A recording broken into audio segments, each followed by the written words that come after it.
ବାପା ମା ପୁରା ମୋ ପଛରେ ହିଁ ପଡି ଯାଇଥିଲେ। ଝିଅ ପାଠ ସାଠରେ ଟିକେ ମନ ଦେ, ଚାକିରି ବାକିରି କଣ ଟିକେ କର, ରୋଜଗାର କ୍ଷମ ହ। ମୁଁ ଭାବିଲି ରୋଜଗାର କରିକି ମୁଁ କଣ କରିବି, ଆଗକୁ ଯାଇକି ତ ମୁଁ ବାହା ହେବି। ମୋ ସ୍ୱାମୀ ରୋଜଗାର କରିବ, ମୁଁ ଖାଇବି ପିଇବି ଶୋଇବି ବଢିଆ ବଢିଆ ପିନ୍ଧିବି ଆଉ ଖାଲି ବୁଲିବି। ସେଥିପାଇଁ ପାଠଶାଠ ପଢିଲିନି, 10ମରେ ଫେଲ ହେଇଗଲି। ତାପରେ କନକନ ହେଇକି ବାହା ହେଇଗଲି। କିନ୍ତୁ ଜାଣିନଥିଲି ଖାଇବାକୁ ହେଲେ ମତେ ହିଁ ରୋଷେଇ କରିବାକୁ ପଡିବ, ପିନ୍ଧିବାକୁ ହେଲେ ମତେ ହିଁ ଲୁଗା କାଚି କାଚି ଇସ୍ତ୍ରୀ କରିବାକୁ ପଡିବ, ଶୋଇବାକୁ ହେଲେ ଘର ଦ୍ୱାର ପୋଛିକି ବିଛଣା ପତ୍ର ଧୋଇବାକୁ ପଡିବ।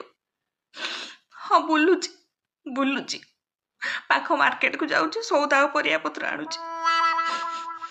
ଏଇନା ଭାବୁଛି ପାଠ 2 ଅକ୍ଷର ପଢି ଦେଇଥିଲେ ଭଲ ହେଇଥାନ୍ତା। ବାପା, ମୁଁ ଆଉ ଥରେ 10ମ ପରୀକ୍ଷା ଦେବି ପ୍ଲିଜ।